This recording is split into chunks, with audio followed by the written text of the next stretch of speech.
2026년 1월 17일 세계 주요 뉴스 종합방송. 안녕하십니까 시청자 여러분. 2026년 1월 17일 금요일 오늘의 세계 뉴스를 전해드립니다. 오늘은 전 세계를 뜨겁게 달구고 있는 여러 중요한 사건들이 계속해서 전개되고 있습니다. 미국의 베네수엘라 군사작전, 이란의 대규모 시위 진압, 트럼프 대통령의 그린란드 병합 추진 등 굵직한 국제 뉴스들을 차례로 전해드리겠습니다. 첫 번째 뉴스입니다. 지난 1월 3일 전 세계를 놀라게 한 미국의 베네수엘라 군사작전 이후 2주가 지났습니다. 미군 특수부대 델타포스가 베네수엘라 수도 카라카스에서 니콜라스 마두로 대통령과 그의 부인 실리아 플로레스를 체포해 뉴욕으로 압송한 이 전례 없는 작전은 여전히 국제사회에 큰 파장을 일으키고 있습니다. 트럼프 대통령은 이 작전을 절대적 결의 작전 아퍼레이션 애브설루트 리잘브이라고 명명했으며 마약 테러리즘 혐의로 마두로를 기소했다고 밝혔습니다. 작전 당시 미군은 베네수엘라 북부 지역의 방공망을 무력화하기 위해 군사 인프라를 폭격했으며 마두로가 머물고 있던 포르티우나 군사기지를 습격했습니다. 베네수엘라 국방부는 이 작전으로 최소 80명이 사망했다고 발표했습니다. 대부분은 대통령 경호대원들이었지만 민간인 2명도 포함되어 있습니다. 쿠바 정부는 자국 군사 고문 32명이 작전 중 사망했다고 발표했습니다. 현재 마두로와 그의 부인은 맨해튼 연방법원에서 재판을 받고 있습니다. 두 사람 모두 마약 밀매 혐의에 대해 무죄를 주장했으며 다음 공판은 3월 17일로 예정되어 있습니다. 베네수엘라 정국은 델시 로드리게스 임시 대통령 체제. 마두로 체포 이후 베네수엘라에서는 부통령이었던 델시 로드리게스가 임시 대통령으로 취임했습니다. 로드리게스는 1월 5일 국회 앞에서 선서식을 가졌으며 평화적인 공존을 추구하겠다고 밝혔습니다. 그러나 트럼프 대통령은 미국이 베네수엘라를 운영할 것이라고 선언하면서 논란이 되고 있습니다. 트럼프는 베네수엘라의 석유 자원으로 모든 비용을 충당할 수 있을 것이라며 여러 미국 석유 회사들이 베네수엘라 재건에 참여하기를 원한다고 말했습니다. 국무장관 마르코 루비오는 나중에 미국이 베네수엘라를 직접 통치하지는 않을 것이지만 정책 변화를 위해 기존의 석유 금수 조치를 계속 시행할 것이라고 밝혔습니다. 다음은 베네수엘라 정치범 석방과 국제 반응입니다. 베네수엘라 임시정부는 지난 2주 동안 88명의 정치범을 석방했다고 발표했습니다. 이들은 2024년 대선 결과에 항의하는 시위 중 체포되어 수감되어 있던 인물들입니다. 야당 지도자 마리아 코리나 마차도는 성명을 통해 에드문도 곤살레스가 합법적으로 선출된 대통령으로 인정받아야 하며 정부와 군을 장악해야 한다고 주장했습니다. 마차도는 최근 베네수엘라 민주화 투쟁 공로로 노벨 평화상을 수상한 바 있습니다. 국제사회의 반응은 엇갈리고 있습니다. 미국 내에서도 의견이 분분합니다. 민주당 상원의원 마크 워너는 큰 나라가 인접한 작은 나라의 지도자를 기소하고 체포할 수 있다는 선례를 남긴 것이라며 우려를 표명했습니다. 영국 하원 도서관은 이 작전의 국제법적 정당성에 의문을 제기하는 보고서를 발표했습니다. 1989년 파나마의 마누엘 노리에가 체포 사례와 비교하면서 국제법 학자들과 정치인들이 이번 작전의 합법성에 의문을 제기하고 있다고 밝혔습니다. 베네수엘라의 미국의 다음 행동은 트럼프 대통령은 콜롬비아에 대해서도 위협적인 발언을 했습니다. 구스타보 페트로 대통령을 매우 병든 사람이라고 부르며 그가 오래 하지 못할 것이라고 말했습니다. 기자가 콜롬비아에 대해서도 군사작전을 할 것이냐고 묻자 좋게 들린다고 답했습니다. 그러나 최근 페트로 대통령과 트럼프의 전화통화가 생산적이었다는 보도가 나왔으며 페트로는 이번 주 백악관을 방문할 예정입니다. 재무장관 스콧 베센트는 로이터와의 인터뷰에서 베네수엘라에 동결된 IMF 특별인출권 SDR 자산 약 50억 달러를 베네수엘라 경제 재건에 사용할 수 있다고 밝혔습니다. 다음 2부는 중동 뉴스입니다. 이란 시위 대규모 유혈 진압입니다. 이란에서 일어난 대규모 반정부 시위가 정부의 잔혹한 진압으로 수천 명의 사망자를 낳았습니다. 시위는 2025년 12월 28일 테헤란의 상점주들이 경제 상황 악화에 항의하며 가게 문을 닫은 것에서 시작됐습니다. 이란 리알화는 달러 대비 사상 최저치인 142만 리알까지 떨어졌으며 식품 가격은 전년 대비 평균 72% 상승했습니다. 시위는 빠르게 전국으로 확산되었습니다. 1월 8일 왕세자 레자 팔라비가 통합 시위를 촉구하고 이란 쿠르디스탄 코말라당이 총파업을 요구하면서 시위는 절정에 달했습니다. 이란 시위는 엄청난 사상자입니다. 사망자 수에 대한 추정치는 다양합니다. 이란 인권활동가 뉴스 에이전시 HRANA는 1월 9일까지 최소 2076명이 체포되고 34명이 사망했다고 보고했습니다. 그러나 1월 10일부터 상황은 급격히 악화되었습니다. 이란 인터내셔널은 1월 10일 이틀 동안 최소 2,000명이 사망했다고 추정했습니다. 타임즈는 1월 11일 망명학자 및 전문가 그룹의 추정을 인용해 사망자가 6,000명에 달할 수 있다고 보도했습니다. 1월 13일 이란 인터내셔널은 정부 소식통, 목격자 증언, 병원 데이터, 의료진 증언 등을 종합한 다단계 조사 결과 최소 1만 2,000명의 민간인이 사망했다고 결론지었습니다. CBS 뉴스는 활동가 그룹들이 최소 1만 2,000명, 많게는 2만 명이 사망했을 것으로 추정한다고 보도했습니다. 테헤란과 시라즈의 병원들은 부상자들로 넘쳐났으며 많은 이들이 총상을 입었습니다. 1월 8일 하루 동안 테헤란에서만 최소 217명이 사망한 것으로 알려졌습니다. 이란의 인터넷 차단과 정보 통제입니다. 이란 정부는 시위를 진압하기 위해 거의 전면적인 인터넷 차단을 시행했습니다. 사이버 보안 감시 기관 넷블록스에 따르면 이란 국민들은 일주일 이상 인터넷 접속이 차단되었습니다. 이는 이란 역사상 가장 긴 디지털 차단 중 하나입니다. 인터넷 차단으로 실제 사망자 수는 훨씬 더 많을 수 있습니다. 노벨상 수상자 시린 에바디는 인터넷 차단 속에서 이슬람 공화국이 시위대를 학살할 수 있다고 경고했습니다. 가디언지는 1월 10일 인터넷 차단에도 불구하고 보안군이 시위대에 발포하는 여러 보고를 기록했습니다. 한 목격자는 테헤란 전역에서 수백 구의 시신을 봤다고 증언했습니다. 이란의 국제사회의 반응과 트럼프의 위협입니다. 트럼프 대통령은 처음에 이란을 강력하게 위협했습니다. 1월 13일 그는 이란 시위대를 격려하며 도움이 가고 있다고 말했고 이란이 시위대를 처형하면 미국이 강력한 조치를 취할 것이라고 경고했습니다. 유엔 안전보장이사회는 1월 16일 미국의 요청으로 긴급회의를 소집했습니다. 유엔 사무총장 안토니오 구테우스는 성명을 통해 이란에 대한 군사공격 가능성을 시사하는 발언들에 우려를 표명하며 모든 우려는 외교와 대화를 통해 해결되어야 한다고 강조했습니다. 그러나 1월 14일 트럼프는 태도를 바꿔 이란이 처형 계획이 없다고 말했으며 사례가 중단됐다고 주장했습니다. 그는 800명 이상의 예정된 교수형이 취소됐다고 밝혔지만 독립적인 확인은 이루어지지 않았습니다. 이란의 정부의 대응과 체포입니다. 이란 외교부 대변인 에스마일 바가예이는 보안군이 시위대에 발포한 것을 확인했습니다. 이란 정부는 시위대를 폭도이자 테러리스트로 규정하며 미국과 이스라엘이 시위를 부추겼다고 비난했습니다. 이란 당국은 최소 3,000명을 체포했다고 발표했습니다. 법무장관 아미르 호세인 라이미는 1월 8일 이후의 사태는 단순한 시위가 아니라 내전이라며 그 시점 이후 체포된 모든 사람은 유죄라고 주장했습니다. 이란 혁명수비대 IRGC 정보부서는 성명을 통해 미국 시오니즘 불안 프로젝트에 맞서 무장 테러리스트와 외국의 지원을 받는 소요 사태에 대응하는 작전을 수행하고 있다고 밝혔습니다. 이란의 보복 조치입니다. 테헤란의 유명한 제과점 체인과 카페를 운영하는 모하마드 사에디니아가 특별히 표적이 되었습니다. 준공식 통신사 타스님은 그의 영업허가와 영업허가증이 취소되고 사업장이 폐쇄됐다고 보도했습니다. 검찰총장 모하마드 모바헤디 아자드는 사법부 관계자들이 테러리스트들의 재산을 파악하고 검사에게 보고할 의무가 있다고 말했습니다. 이는 모든 기업에 정상적으로 영업을 재개하고 지난 2주간의 소요에 대해 침묵하라는 강력한 경고입니다.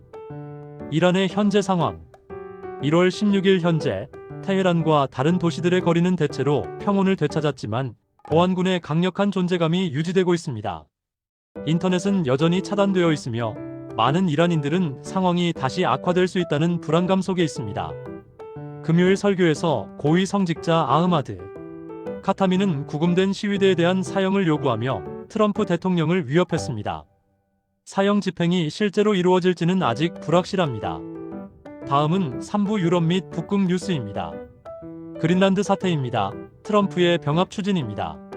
세 번째 주요 뉴스는 그린란드를 둘러싼 국제적 긴장입니다. 트럼프 대통령은 덴마크의 자치령인 그린란드를 미국에 병합하려는 의지를 공개적으로 그리고 반복적으로 밝히고 있습니다. 1월 9일 그는 그들이 좋아하든 말든 우리는 그린란드에 대해 무언가를 할 것이라고 선언했습니다. 트럼프는 그린란드가 국가 안보에 매우 중요하다고 주장하며 러시아나 중국이 그린란드를 점령하기를 원한다면 덴마크가 할 수 있는 것은 아무것도 없지만 우리는 모든 것을 할 수 있다고 말했습니다. 백악관 대변인 캐롤라인 레빗은 성명을 통해 트럼프가 이 중요한 외교 정책 목표를 추구하기 위해 군사력을 사용할 수 있다고 밝혔습니다. 그린란드의 덴마크와의 회담입니다. 1월 14일 덴마크 외무장관 라르스 뢰케 라스무센과 그린란드 외무장관 비비안 모츠펠트가 백악관에서 부통령 JD 벤스, 국무장관 마르코 루비오와 회담을 가졌습니다. 그러나 회담은 별다른 성과를 거두지 못했습니다. 라스무센은 기자회견에서 솔직하고 건설적이었지만 근본적인 불일치가 남아있다고 말했습니다. 대통령이 그린란드를 정복하려는 의지를 가지고 있다는 것은 분명합니다라고 라스무센은 말했습니다. 우리는 미국의 입장을 바꾸지 못했습니다. 양측은 차이를 해소하기 위한 고위급 실무 그룹을 구성하기로 합의했습니다. 라스무센은 이 그룹이 미국의 안보 우려를 다루면서 동시에 덴마크 왕국의 레드라인을 존중하는 방법에 초점을 맞춰야 한다고 말했습니다. 그린란드의 트럼프의 계속되는 압박입니다. 회담 당일 트럼프는 다시 한번 자신의 입장을 재확인했습니다. 그린란드가 미국의 일부가 되는 것 이외의 모든 것은 받아들일 수 없다고 그는 소셜미디어에 썼습니다. 1월 10일 트럼프는 기자들에게 나는 거래를 하고 싶다. 쉬운 방법으로 말이다. 하지만 쉬운 방법으로 하지 못하면 어려운 방법으로 할 것이라고 말했습니다. 로이터는 트럼프 행정부가 그린란드인들에게 일시불을 지급하여 미국 가입에 찬성하도록 설득하는 방안을 검토하고 있다고 보도했습니다.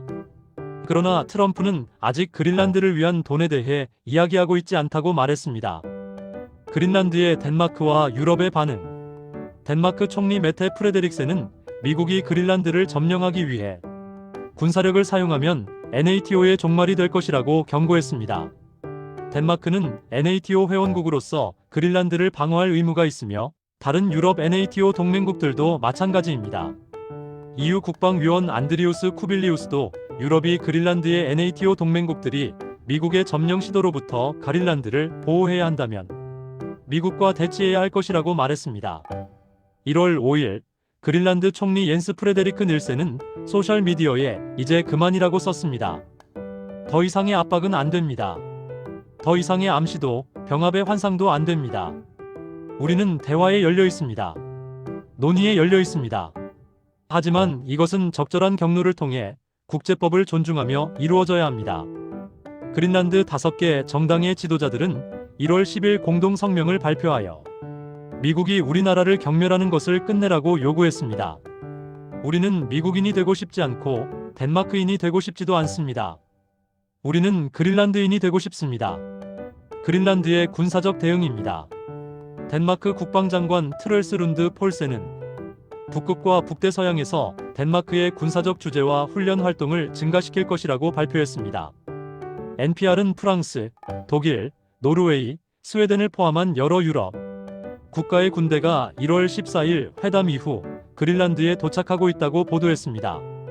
덴마크 국방사령부 대변인 토비아스 레드 옌센은 인터셉트와의 인터뷰에서 1952년 왕실 칙령을 인용하며 덴마크 군부대는 무력 공격을 받으면 덴마크 영토를 방어할 의무가 있으며 필요하다면 즉각적인 방어 조치를 취해야 한다고 말했습니다. 그린란드의 미국의 특사 임명입니다. 12월 트럼프는 루이지애나 공화당 주지사 제프 랜드리를 그린란드 특사로 임명했습니다. 이는 국무부가 아닌 백악관에서 직접 정책을 주도하기 위한 조치로 보입니다. 국무장관 루비오는 덴마크와 그린란드 외무장관들과 다음 주 추가 회담을 가질 예정이라고 밝혔습니다. 그러나 기자가 그린란드를 점령하기 위해 미군을 사용하는 옵션을 철회할 것이냐고 묻자 루비오는 나는 덴마크나 군사 개입에 대해 이야기하러 온 것이 아니다라고 답했습니다. 그린란드의 의회의 반응입니다. 미국 의회에서도 움직임이 있습니다. 플로리다 공화당 하원의원 랜디 파이는 1월 13일 트럼프가 그린란드를 미국 영토로 병합하거나 획득하기 위해 필요한 모든 조치를 취할 것을 승인하는 법안을 발의했습니다. 한편 초당적 하원 연합이 NATO 침공 자금 금지법을 발의했습니다. 매사추세츠 민주당 하원의원 빌 키팅과 네브래스카 공화당 하원의원 돈 베이컨이 주도한 이 법안은 NATO 회원국이나 영토를 침공하는데 연방 자금이 사용되는 것을 금지합니다. 4부는 아시아 태평양 뉴스입니다. 한국의 윤석열 전 대통령 재판입니다. 한국에서는 윤석열 전 대통령에 대한 첫 번째 유죄 판결이 나왔습니다. 이는 2024년 계엄령 선포 및 기타 혐의와 관련된 8개의 형사 재판 중 첫 번째 판결입니다.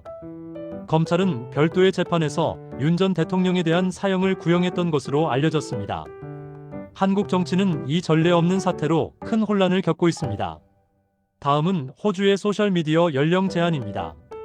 호주는 16세 미만 사용자에 대한 소셜미디어 금지를 세계 최초로 시행했습니다. 전 세계 규제기관들은 이 금지령의 시행을 면밀히 주시하고 있으며 일부 미국주들도 이를 따를지 검토하고 있습니다. 이 획기적인 법안은 아동 보호를 목적으로 하지만 실행 가능성과 효과에 대한 의문도 제기되고 있습니다. 태국의 고속철도 사고입니다. 태국 북동부에서 건설 중이던 크레인이 여객 열차로 떨어지는 사고가 발생했습니다. 이 사고는 중국과 동남아시아를 연결할 야심찬 고속철도 프로젝트의 일부에서 발생했습니다. 이 프로젝트는 중국의 1대1로 구상의 일환으로 완공되면 중국에서 태국, 말레이시아, 싱가포르까지 연결될 예정입니다. 사상자 수와 사고 원인은 아직 조사 중입니다. 미얀마의 로힝야 학살 재판입니다. 미얀마는 로힝야 소수민족에 대한 군사작전이 정당한 대테러 작전이었지 집단 학살이 아니라고 주장하고 있습니다. 국제사법재판소에서 진행 중인 이 재판은 국제사회의 큰 관심을 받고 있습니다. 인권단체들은 미얀마군이 2017년 로힝야 무슬림에 대해 조직적인 학살, 강간, 방화를 저질렀다고 주장하고 있습니다. 약 70만 명의 로힝야인들이 방글라데시로 피난했습니다. 다음은 중국의 로봇과 AI 발전입니다. 중국에서는 로봇 스포츠 열풍이 일고 있으며 전문가들은 이것이 결국 가정에 휴머노이드 로봇을 보급하는 길을 열 것으로 전망하고 있습니다. CNN은 중국에서 AI가 설계한 AI 컨벤션 센터가 건설되고 있다고 보도했습니다. 이는 AI 기술이 건축 설계 분야에도 진출하고 있음을 보여줍니다. 또한 중국은 2025년 기록적인 무역 흑자를 달성하여 미국 없이도 번영할 수 있음을 보여줬다는 분석이 나오고 있습니다. 그러나 전문가들은 이러한 추세가 지속 가능한지에 대해서는 의문을 제기하고 있습니다. 우간다의 대선 투표입니다. 우간다에서는 긴장된 대선 투표가 진행되었으며 인터넷 차단과 투표 지연 속에서 개표가 진행 중입니다. 팝스타 출신 정치인과 고령의 독재자 간의 대결로 주목받는 이번 선거는 우간다의 민주주의 미래를 결정할 중요한 분기점이 될 것으로 보입니다. 5부는 중동 추가 뉴스. 이스라엘의 팔레스타인 휴전입니다. 이스라엘과 하마스 간의 휴전 2단계를 추진하면서 워싱턴과 중재 파트너들은 하마스 무장 해제와 연계된 이스라엘군의 추가 철수, 국제 평화유지군 배치 등의 어려운 과제를 다뤄야 합니다. 휴전 1단계가 그럭저럭 유지되고 있지만 2단계로의 이행은 훨씬 더 복잡한 협상을 요구할 것으로 보입니다. 특히 가자지구의 장기적인 통치 문제와 팔레스타인 국가 수립 문제가 핵심 쟁점이 될 것입니다. 가자 문화유산 파괴입니다. 고고학 유적들이 가자지구 전역에서 파괴되거나 훼손되었습니다. 파리의 아랍세계연구소는 전쟁을 피한 일부 유물들을 전시하여 수세기 동안 문명의 교차로였던 이 땅의 놀라운 유산을 조명했습니다. 전문가들은 가자의 고고학적 유적지가 회복 불가능한 손실을 입었다고 우려하고 있습니다. 6부는 유럽 및 기타 뉴스입니다. 우크라이나 전쟁의 이후 가입 계획입니다. 외교관들에 따르면 우크라이나의 2027년 이후 가입이 20개 항의 평화 계획에 포함되어 있습니다. 이는 전쟁 종료 후 우크라이나의 경제적 번영을 보장하기 위한 조치입니다. 트럼프 대통령은 로이터와의 인터뷰에서 우크라이나 대통령 볼로디미르 젤렌스키가 평화 협상을 가로막고 있다고 주장했습니다. 그는 러시아 대통령 블라디미르 푸틴이 아니라 젤렌스키가 문제라고 말했습니다. 우크라이나에 계속되는 러시아 공격입니다. 우크라이나는 러시아의 공격으로 인해 또 다른 혹독한 겨울을 맞이하고 있습니다.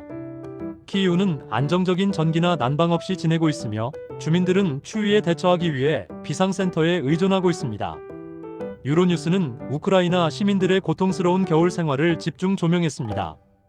많은 가족들이 촛불과 담요에 의지하며 하루하루를 버티고 있습니다. 러시아의 유로클리어 소송입니다. 모스크바 법원은 러시아 중앙은행이 브뤼셀에 본사를 둔 결제기관 유로클리어를 상대로 제기한 소송을 심리하기 시작했습니다. 유로클리어는 유럽에 동결된 러시아 자산의 대부분을 보유하고 있습니다. 이는 러시아가 서방의 제재에 대응하기 위한 법적 조치의 일환입니다. 스위스의 신년 화재 참사입니다. 스위스 크랑마이너스 몽타나의 바에서 신년 파티 중 폭죽으로 추정되는 폭발과 화재가 발생해 40명이 사망하고 116명이 부상했습니다. 교황 레오 14세는 이 참사로 사망하거나 부상당한 이탈리아 청소년들의 가족을 위로했습니다. 이는 유럽 최근 역사상 가장 치명적인 화재 중 하나로 기록되었습니다. 네덜란드의 교회 화재입니다. 암스테르담의 폰델케르크 교회가 화재로 소실되어 탑이 무너지고 외벽만 남았습니다. 이 역사적인 교회는 19세기에 건축된 암스테르담의 중요한 랜드마크였습니다. 화재 원인은 아직 조사 중이며 다행히 인명피해는 없었습니다. 다음은 불가리아의 유로존 가입입니다. 불가리아가 1월 1일 레프화를 대체하여 유로를 채택했습니다. 불가리아는 유로존의 2첫 회원국이 되었습니다. 경제학자들은 이것이 불가리아 경제의 안정성을 제공할 것으로 기대하지만 물가 상승에 대한 우려도 있습니다. 헝가리의 선거 전 국제연대입니다. 헝가리 선거를 앞두고 전 세계 우파 인사들이 빅토르 오르반 총리를 지지하기 위해 단결하고 있습니다. CNN은 이것이 유럽 정치의 우경화 추세를 반영한다고 분석했습니다. 7부는 아프리카 및 기타 지역 뉴스입니다. 남아프리카 공화국의 이란 군함 조사입니다. 남아프리카 공화국은 자국 해안에서 열린 해군 훈련에 이란 군함이 참여한 것에 대한 조사를 시작했습니다. 이는 남아공이 BRICS 회원국으로서 이란과의 관계를 유지하면서도 미국과의 관계를 악화시키지 않으려는 어려운 줄타기를 하고 있음을 보여줍니다. 남아공의 BRICS 군사훈련입니다. 남아프리카 공화국이 BRICS 군사훈련을 주최하고 있지만 창립회원국 중 두 나라가 미국과의 긴장 속에서 불참하고 있습니다. 이는 BRICS 내부의 균열과 미국의 압력이 동시에 작용하고 있음을 시사합니다. 크루거 국립공원의 홍수로 폐쇄입니다. 남아프리카 공화국 북부의 수주간 계속된 폭우로 인한 홍수로 유명한 크루거 국립공원이 방문을 중단하고 일부 손님과 직원을 대피시켰습니다. 공원 관계자들은 상황이 안정되면 재개방할 계획이지만 아프리카 남부의 이상 기후가 계속되고 있어 우려가 커지고 있습니다. 아프가니스탄의 홍수 피해입니다. 아프가니스탄 전역에서 폭우와 폭설로 인한 급류로 최소 17명이 사망하고 11명이 부상했습니다. 탈레반 정부는 피해 지역에 긴급 구호를 제공하고 있지만 국제 원조가 제한되어 있어 어려움을 겪고 있습니다. 감비아의 이주민 보트 침몰입니다. 감비아에서 수백 명의 이주민을 태운 보트가 침몰하여 7명이 사망하고 96명이 구조되었으며 최소 97명이 실종되었습니다. 이는 아프리카에서 유럽으로 향하는 위험한 이주 경로의 비극을 다시 한번 보여줍니다. 지중해와 대서양을 통한 이주는 계속해서 수많은 생명을 앗아가고 있습니다. 콩고 민주공화국의 ADF 공격입니다. 콩고 민주공화국 북키부주 루베로의 새 마을에서 연합민주군 ADF의 조직적인 공격으로 최소 15명이 사망했습니다. ADF는 이슬람 국가 IS와 연계된 것으로 알려진 무장단체로 콩고 동부에서 계속해서 민간인을 공격하고 있습니다. 유엔은 이 지역의 인도주의적 위기를 우려하고 있습니다. 8부 경제 및 비즈니스 뉴스입니다. 한국의 반도체 수출 기록입니다. 한국이 인공지능 수요에 힘입어 반도체 출하가 기록적인 1,734억 달러에 도달하면서 2025년 연간 수출액이 7천억 달러를 넘어섰습니다. 이는 한국 경제의 희소식이지만 전문가들은 미국과 중국 간의 기술 전쟁이 심화되면서 한국이 어려운 선택에 직면할 수 있다고 경고합니다. 투르크메니스탄의 암호화폐 합법화입니다. 투르크메니스탄이 암호화폐의 채굴과 거래를 합법화했습니다. 이는 중앙아시아에서 암호화폐 규제가 진화하고 있음을 보여줍니다. 전문가들은 이것이 투르크메니스탄 경제에 새로운 수입원을 제공할 수 있지만 규제 도전도 제기할 것으로 예상합니다. 미국의 제롬 파월 조사입니다. 미국 연방준비제도 의장 제롬 파월이 조사를 받고 있다는 보도가 나왔습니다. 구체적인 조사 내용은 공개되지 않았지만 이는 트럼프 행정부와 연준 간의 긴장을 시사할 수 있습니다. 트럼프는 과거에도 파월의 금리 정책을 비판한 바 있습니다. 미국의 자연재해 피해입니다. 미국에서 2025년 23건의 기상재해가 1,150억 달러의 피해와 수백 명의 사망자를 발생시켰습니다. 기후변화로 인해 극한 기상 현상이 더욱 빈번하고 강력해지고 있으며 이는 막대한 경제적, 인명 피해로 이어지고 있습니다. 구부 과학 및 환경 뉴스입니다. 핵실험 중단의 기록적 공백기입니다. 세계가 핵실험에서 가장 긴 공백기를 기록하고 있다는 좋은 소식이 있습니다. 그러나 전문가들은 이것이 불안정한 기반 위에 있다고 경고합니다. 북한의 핵 프로그램과 여러 국가들의 핵 현대화 프로그램으로 인해 이 긍정적인 추세가 언제든지 깨질 수 있다는 우려가 제기되고 있습니다. 방사성 폐기물 대서양 조사입니다. 거의 50년 동안 20만 개 이상의 방사성 폐기물 드럼이 북동 대서양의 얼음 같은 깊은 곳에 버려졌습니다. 오늘날 아무도 이 드럼들이 정확히 어디에 있는지 또는 어떤 상태인지 알지 못합니다. 6월 15일 프랑스 주도의 과학자팀이 브르타뉴에서 출항하여 드럼들의 위치를 파악하고 주변 해양 생태계에 미치는 영향을 평가할 예정입니다. 환경단체들은 이러한 폐기물이 해양 생물과 인간 건강에 심각한 위험을 초래할 수 있다고 경고하고 있습니다. 리튬의 새로운 백색금입니다. 전기차 산업의 리튬이온 배터리 채택으로 리튬이 전략적 자원으로 부상했습니다. 완전한 전기 미래로의 전환은 내일의 운송을 위한 연료로 이 새로운 백색금을 채굴하고 정제하기 위한 전 세계적인 경쟁을 촉발시켰습니다.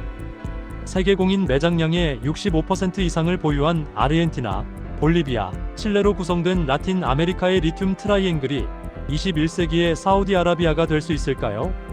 전문가들은 리튬 채굴이 환경에 미치는 영향과 지역 공동체에 대한 영향을 신중하게 관리해야 한다고 강조합니다.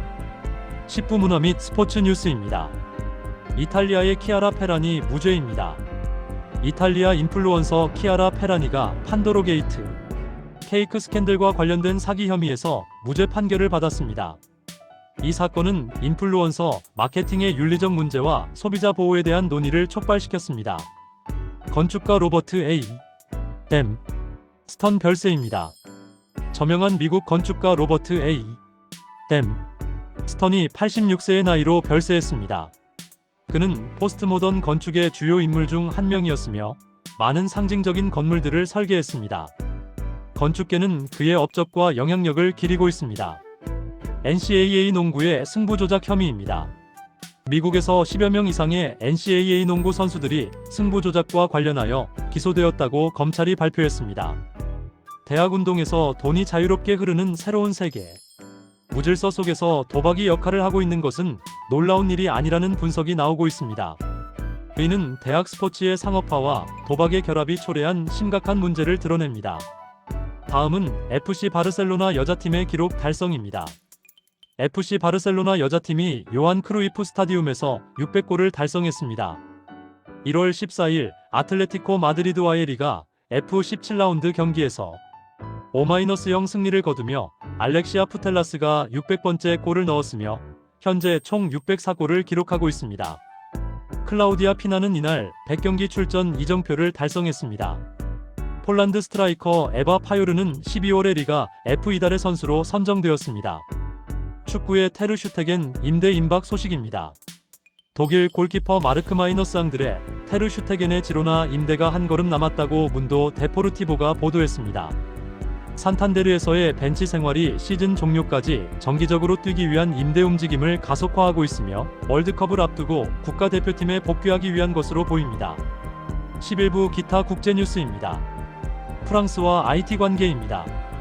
프랑스 대통령 에마뉘엘 마크롱이 목요일 프랑스와 IT 역사학자들의 공동위원회가 IT가 독립을 위해 치러야 했던 무거운 대가의 유산을 조사할 것이라고 말했습니다.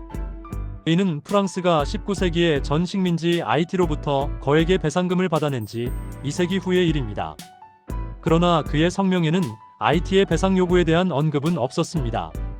팔레스타인 활동가의 영국 단식 투쟁입니다. 팔레스타인 액션과 연계된 시위자들이 수주간의 영국 단식 투쟁을 끝냈습니다. 이는 영국 역사상 가장 긴 단식 투쟁 중 하나였습니다. 활동가들은 영국 정부에 이스라엘에 대한 무기 수출을 중단하고 팔레스타인 국가를 인정할 것을 촉구했습니다. 쿠르드 이란 반대파가 이라크에서 대기 중입니다. 이라크의 쿠르드 이란 반대파는 이란 정권과 맞설 준비가 되어 있다고 말하지만 트럼프가 위협에서 한 걸음 물러서면서 아직은 아니라고 말합니다. 이란 반대파는 미국의 지원을 기대했지만 트럼프의 최근 태도 변화로 불확실성에 직면해 있습니다. 다음 소식은 캐나다의 마크 카니 총리의 중국 방문입니다. 캐나다 총리 마크 카니가 다음 주 중국을 방문하여 시진핑 주석과 만날 예정입니다. 캐나다가 미국에 대한 과도한 의존을 줄이려는 노력의 일환입니다. 이는 트럼프 행정부의 보호무역주의 정책에 대한 캐나다의 대응으로 해석됩니다. 멕시코가 쿠바의 연료 공급입니다. 멕시코가 미국이 베네수엘라 석유를 장악할 준비를 하고 트럼프 행정부가 쿠바에 대한 입장을 강화하면서 하바나의 주요 연료 공급국으로 부상했습니다. 이는 라틴 아메리카의 복잡한 지정학적 역학을 보여줍니다. 런던에서 베네수엘라 정책 항의입니다. 런던에서 미국의 베네수엘라 및 라틴 아메리카 정책에 항의하는 시위가 열렸습니다. 시위자들은 미국의 베네수엘라 개입을 불법적인 전쟁 행위라고 규탄하며 라틴 아메리카 국가들의 자결권을 존중할 것을 요구했습니다. 12부 특별기획 역사적 맥락입니다. 팬도로 게이트와 인플루언서 윤리입니다. 키아라 페라니의 무죄 판결은 인플루언서 마케팅의 윤리적 경계에 대한 중요한 질문을 제기합니다. 인플루언서들이 제품을 홍보할 때 어디까지가 합법적인 마케팅이고 어디서부터가 소비자 기만일까요? 유럽 각국은 인플루언서 마케팅에 대한 규제를 강화하고 있으며 투명성과 공개를 요구하는 법안들이 도입되고 있습니다. 베네수엘라 개입의 역사적 선례입니다. 미국의 베네수엘라 개입은 라틴 아메리카에서의 미국 개입의 긴 역사를 상기시킵니다. 1989년 파나마 침공, 1983년 그레나다 침공, 1965년 도미니카 공화국 개입 등이 그 예입니다.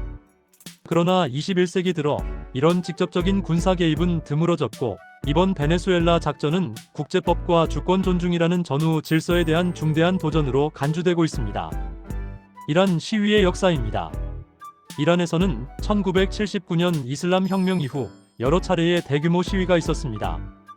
2009년 대선 시위 72명 사망, 2019-2020년 시위 300-1500명 사망, 2022-2023년 마흐사, 아미니 시위 551명 사망 등이 있었습니다.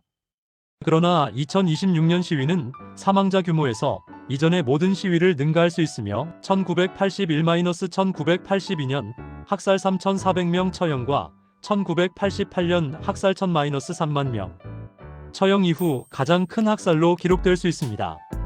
그린란드의 전략적 중요성입니다. 그린란드는 제2차 세계대전 이후 미국의 전략적 관심 대상이었습니다. 1946년 트루먼 대통령은 덴마크의 그린란드 구매를 제안했지만 거절당했습니다.